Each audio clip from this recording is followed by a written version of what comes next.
It is official. Sean Diddy Combs has been sentenced in his federal criminal case. We're going to discuss everything that happened inside that courtroom, including the bombshell decision by the judge. There's a different kind of silence that comes before a story like this breaks. It isn't the quiet of peace, it's the quiet of pressure, the kind that builds over years. This is the day. After 2 years from when Cassie Ventura Fine filed her lawsuit against Sean Combs, after an investigation, after a raid, after the Cassie tape was published by CNN, after an apology video, after an arrest, after multiple indictments, superseding indictments, after an 8-week trial over the summer, where Sean Diddy Combs was acquitted of racketeering conspiracy and sex trafficking, but convicted of transportation to engage in prostitution, namely transporting people across state and international lines for sex work, he was sentenced for his crimes today. Judge Arun Subramanian in federal court in downtown Lower Manhattan sentenced the rap mogul. Just handed down the sentence a few minutes ago at the time of this recording. Now, to be clear, why this is such a big deal, other than the fact that Sean Combs has been sentenced for federal sex crimes, we had no idea what the actual sentence will be. There is no pro forma mandatory sentence here, like a life in prison. It's just a standard. We know what's going to happen. No, there was a range for this judge. The defense was asking for no more than 14 months in prison. And since Sean Combs had already served about 13 months in the MDC, the Metropolitan Detention Center, he essentially would be out in no time if that was the case. The prosecution was asking for 11 years. The probation department that did its own analysis recommended 7 years and 3 months. There was a range. We did not know what the sentence would be. We are going to get into everything that happened today, including what it was like in that courtroom when the sentence was handed down. And to do that, I want to bring back on Queen Elizabeth Milner, Long Crime Zone. She was inside that courtroom not only for today, for every day of this trial. This is the conclusion of quite a saga. Elizabeth, thank you so much for coming on. First, I want to start off, how did Sean Combs look? Okay, that was a big question. I know we have courtroom sketches that came out. How did he look? How did he appear? What was his demeanor? We'll talk about the statement he made in court, but just how did he look?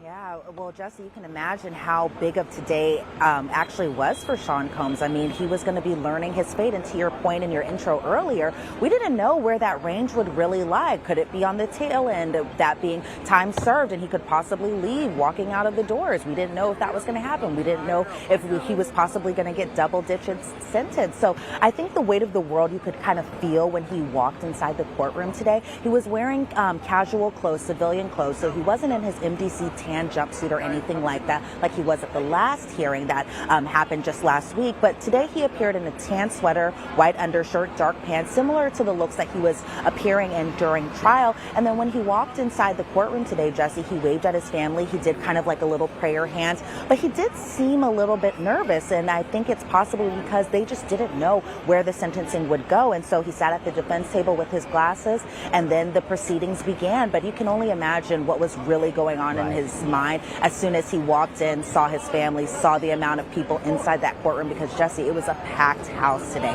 body to body, person to person. There was no seat left unseated today inside that courtroom. Real quick, talk to me about that. I heard there was 30 people in the front rows that were friends and family of Sean Combs. Anybody notable?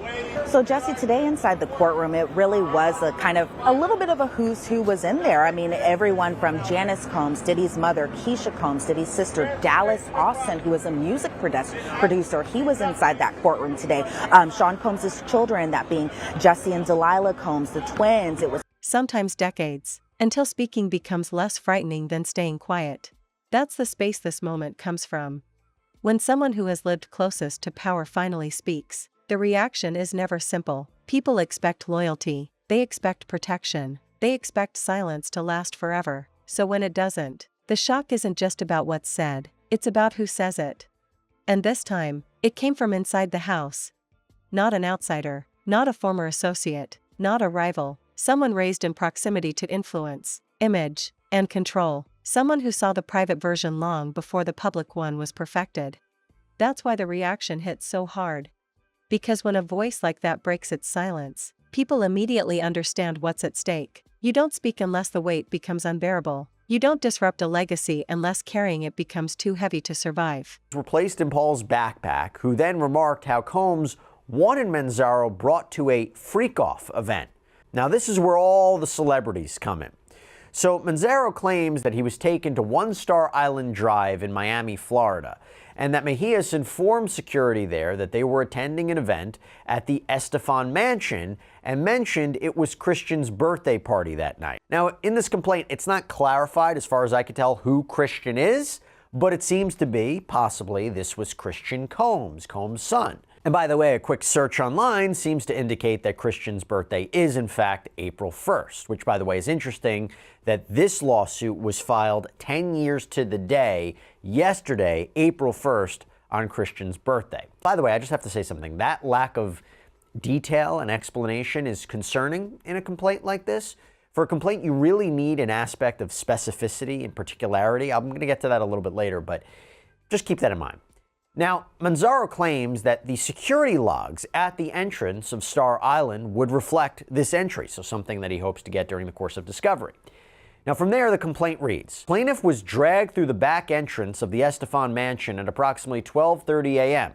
Not sure how he knows that time if he was in this drugged state, but he continues, inside, Gloria Estefan panicked upon seeing plaintiff's deteriorating state, demanding, call an ambulance. However, defendant Emilio quickly silenced her and ushered her away into the crowd. At that moment, plaintiff briefly saw LeBron James, who was wearing a white bath towel, brown shower shoes, and carrying a shaving bag, walking through the hallway. LeBron James looked at plaintiff and, in response to Gloria Estefan's plan for an ambulance, remarked, "Y'all better do something about that." Quote, plaintiff was then led by defendant Adria, who identified herself as Diddy's personal sexual assistant, and through a concealed tunnel that connected the Estefan Mansion to defendant Diddy's mansion, plaintiff was secretly transferred to defendant's Diddy mansion. So that's going to become a question if, in fact, their mansions are close enough for this to even happen, and whether there is evidence of this underground tunnel or this tunnel of some sort. Quote, upon regaining partial consciousness, the plaintiff found himself inside a large party area upon information and belief that it was Diddy's son's birthday party. Jay-Z and Beyonce Knowles Carter were seated in the room, and upon seeing plaintiff, Beyonce Knowles Carter asked, "What's this? What's this all about? Why is this half-naked white man with a blank mask standing here in front of me?" Defendant Eric responded, "Diddy wants him to see what we do to snitches. This is part of his punishment." Plaintiff was forcefully paraded through multiple rooms filled with people who were jeering and taunting him. Defendant Diddy explicitly ordered plaintiff's degradation, stating, "He's going to find out what we do to snitches tonight. Get him undressed." So from there, Manzaro claims he was stripped, put in a shower, forcibly washed by two women while Mejias and Rivera watched, and then was outfitted in a thong, a black leather mask with a lock over his mouth, and then, quote, subjected to degrading and non-consensual acts at the direction of defendants Diddy and Adria. Plaintiff was sexually assaulted and forced to partake in unwanted sexual activity. And then he claims he passed out. Now, from there, he claims he woke up, found himself locked in a dark side room. Adria English and Mejias come in. They dress him, take him off the property, and then enters Jacob Arabo, also known as Jacob the Jeweler. You probably know who he is. Quote, while still semi-conscious, plaintiff encountered Jacob Arabo, who is visibly disturbed upon seeing plaintiff in his... And that realization changes how every word is heard. The revelations weren't framed like gossip. They weren't delivered with drama or flair. They came with hesitation, restraint, and emotional weight that doesn't come from imagination. That's what unsettled people the most. These weren't accusations thrown for attention. They were accounts shaped by memory, proximity, and long-term exposure. And when those kinds of stories surface, they don't feel distant. They feel personal, uncomfortably personal. Especially when they challenge a carefully constructed image. For years, the public version was controlled, polished, strategic. Everything was managed to project strength, success, and authority. That image didn't just represent one person. It represented a brand, a legacy, a symbol. But symbols don't tell the whole story. Behind every public figure is a private environment, and behind every private environment are dynamics the audience never sees. Power doesn't turn off at home. Control doesn't clock out. Influence doesn't stop at the door. Forced to tire. He asked, "What's this? What's going on with this guy? Why is he standing here staring at me with a penis strapped to his face?" Defendant Eric responded, "Oh, he's just some guy who's a snitch. We're teaching him a little lesson." Defendant Emilio intervened, instructing Defendant Eric and Bonnie Rivera to move the plaintiff out of Jacob Arabo's sight. Gloria Estefan again pleaded for an ambulance to be called, but Defendant Emilio silenced her and shoved her into the crowd. Upon leaving the event, plaintiff overheard Defendant Diddy ask Defendant Eric, "You're going to be getting rid of him, right?" To which Defendant Eric responded, "Yeah, I'll be taking care of that." Following this described freak-off event, Manzaro claims he was taken back to that house where he claims he was originally kept.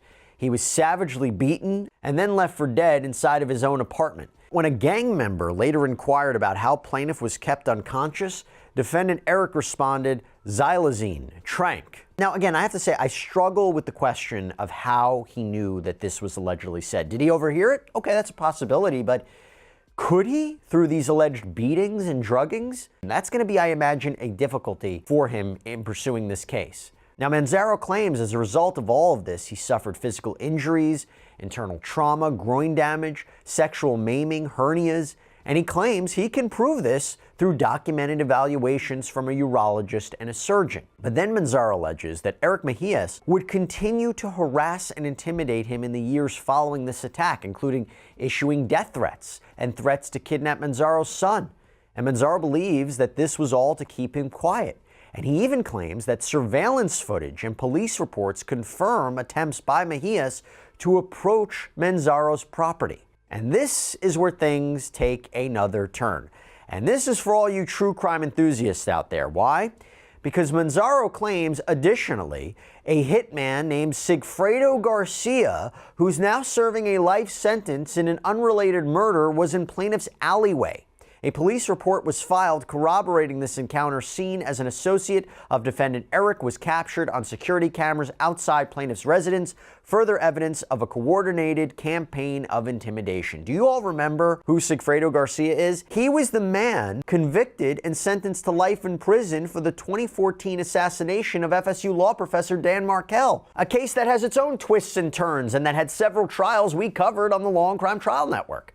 So here's a question for you, okay? Why wait all these years to file a lawsuit, right? That becomes a big question in all of the lawsuits that Sean Combs faces, because his argument would be, this is all a money grab. This is people coming out of the woodwork, they're jumping on the bandwagon, okay.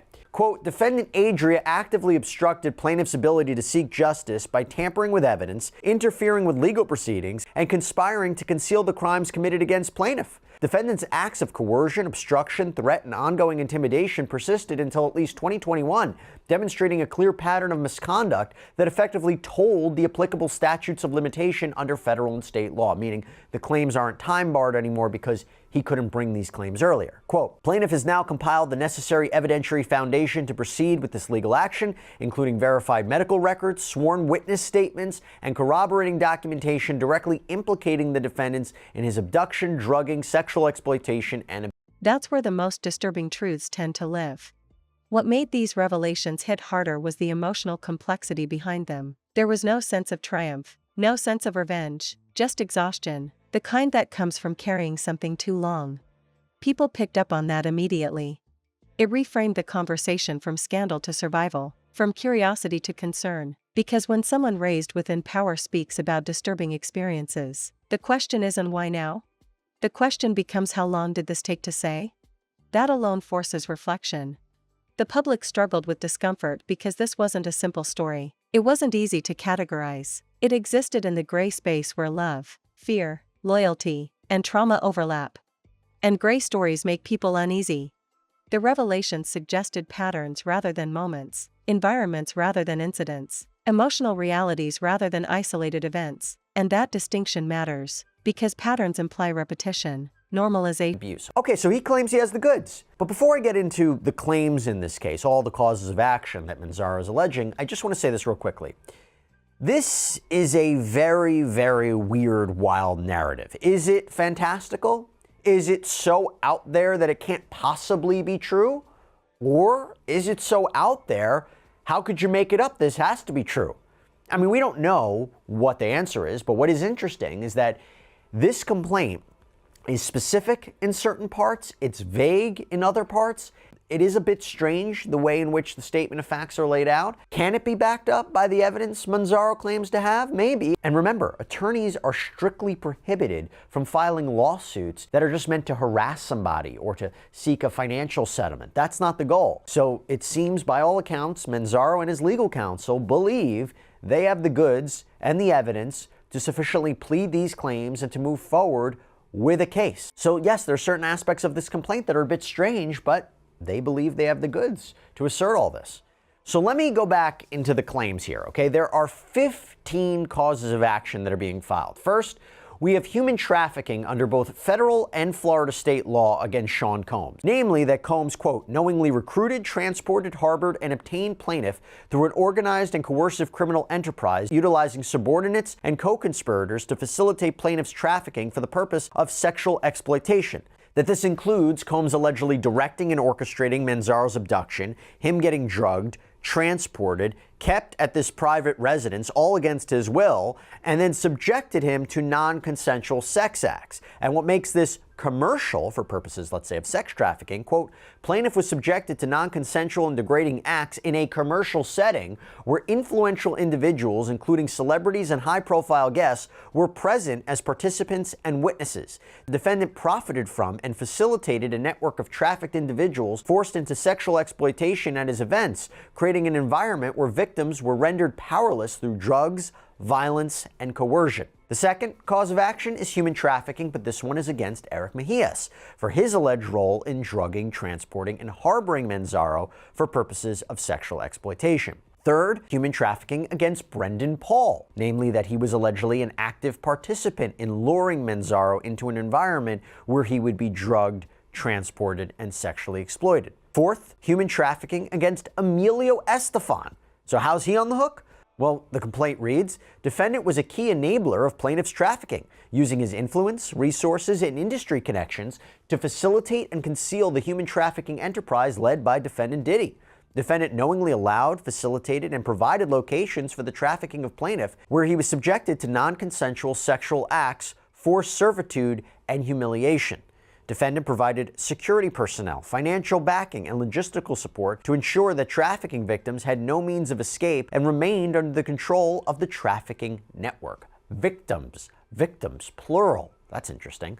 Fifth, human trafficking violations against Adria English, alleging defendant was a key recruiter and enforcer responsible for luring vulnerable individuals, plural, including plaintiff, into environments where they were exploited for sexual purposes. Six, we have kidnapping under federal and state law against Eric Mejias, namely that he illegally seized, confined, restrained Manzaro against his will, deprived him of liberty, that he used physical force, threats, and coercion to do so, and transported Manzaro. Because patterns imply repetition, normalization, and silence enforced over time.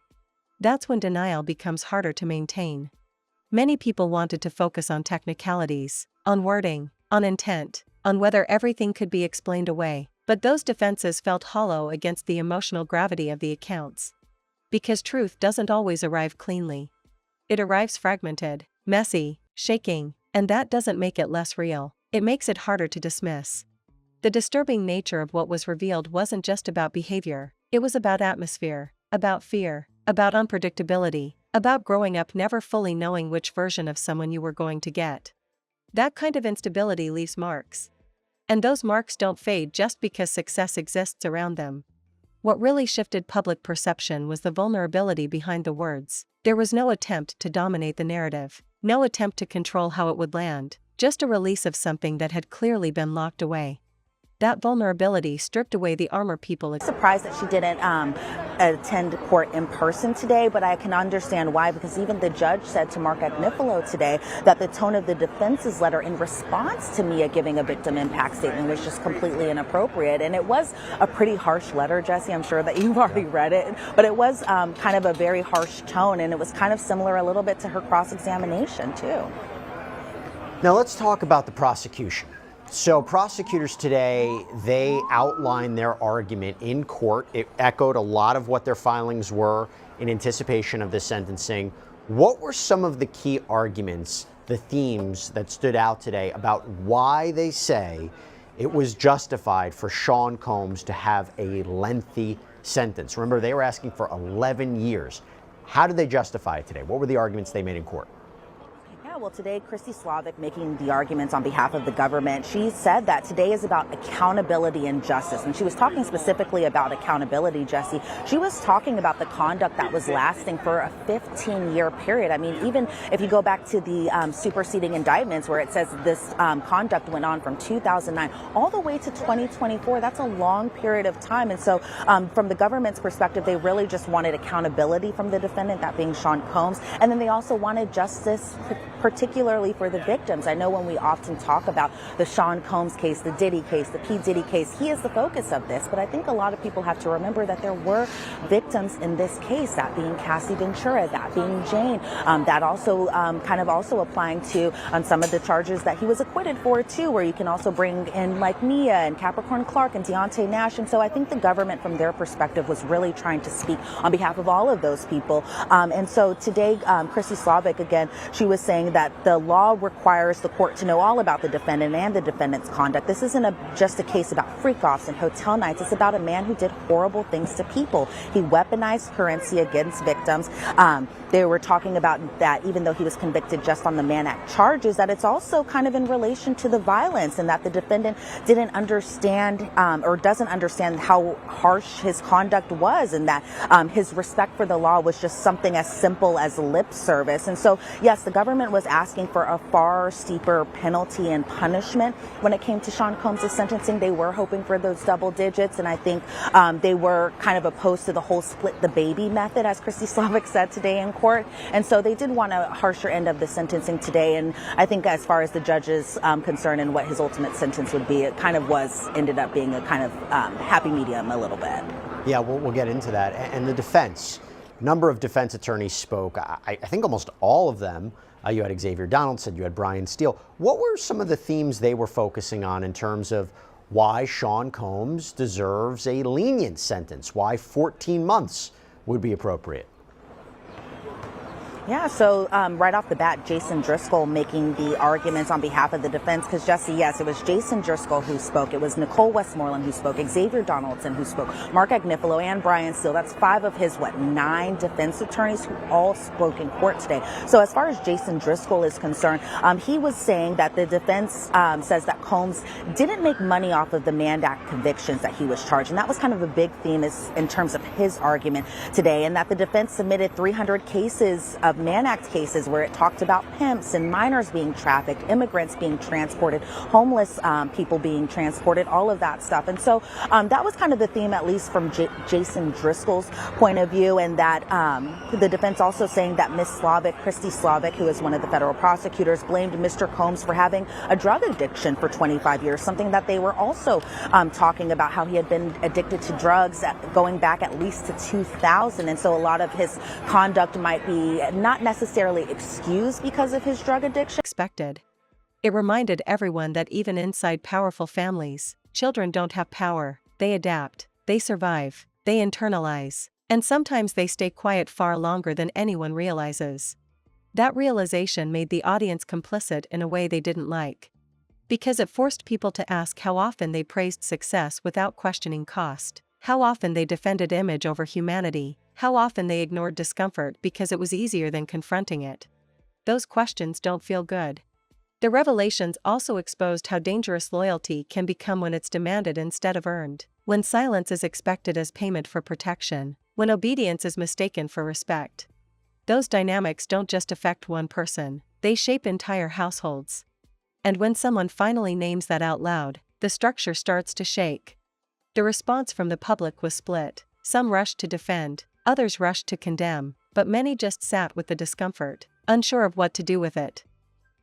But they say that might be kind of the underlying reason. And then when you get to Nicole Westmoreland, she was talking about Sean Combs' inspiration and his commitment at MDC Brooklyn, where she was talking about all of his successful businesses. She was talking about how he started a record label from the ground up. She was talking about his clothing line. She was talking about his television company, that being Revolt, and that's where she started to really kind of get emotional, where she was saying that Sean Combs spent a majority of his adult life really trying to help the Black community, really trying to give back to the community, that he isn't this larger than life persona, he's just a man who makes mistakes.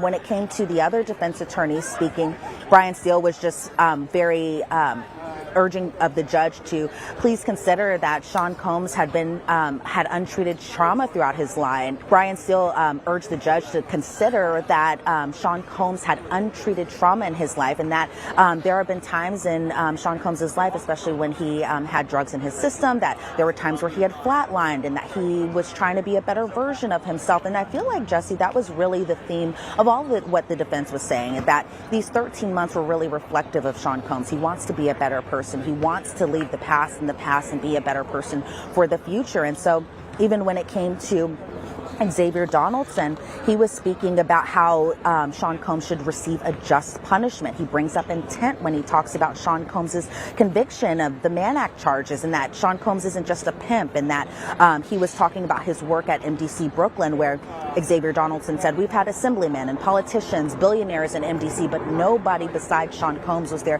to actually help out the other detainees and the other inmates there. And then finally with Mark Agnifilo, his whole argument was that domestic violence comes with childhood trauma. So I feel like the defense was really kind of trying to pull at the heartstrings a little bit of the judge, and even possibly the public too, because this was their final say to all of the people, all of the media coverage that this case has brought attention to. And so I think at the end of the day, from the defense's perspective, they wanted everyone, including the judge, to just look at Sean Combs as a man who made terrible, terrible mistakes, and whether or not he's been punished enough for it, that was kind of what the judge had to consider today.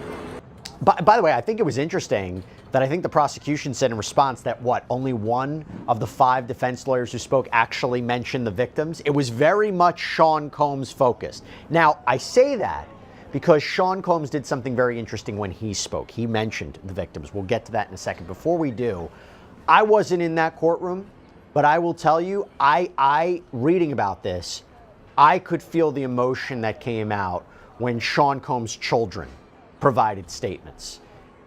That felt like a turning point.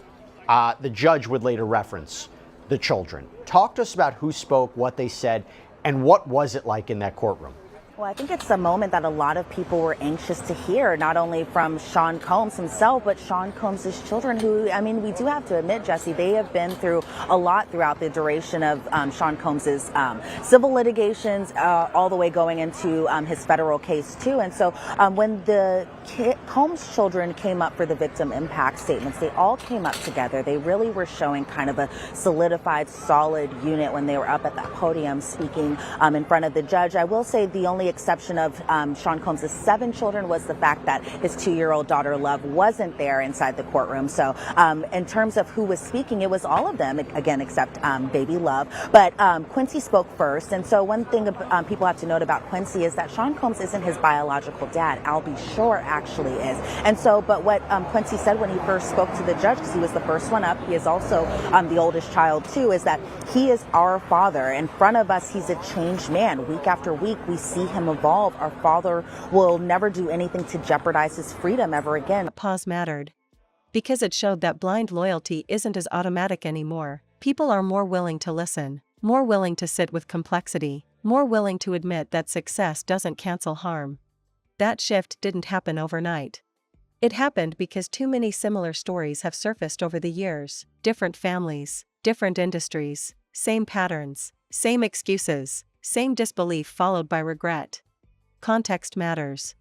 The emotional fallout from speaking out like this doesn't end with the statement. It ripples through family ties, public scrutiny, and personal healing. There's no clean exit, no moment where things suddenly get easier. That's another reason people took it seriously. Because no one chooses this path lightly. The disturbing truths weren't presented as absolute conclusions. They were presented as lived experiences. And lived experiences don't need permission to exist. They don't need consensus. They just need space to be acknowledged.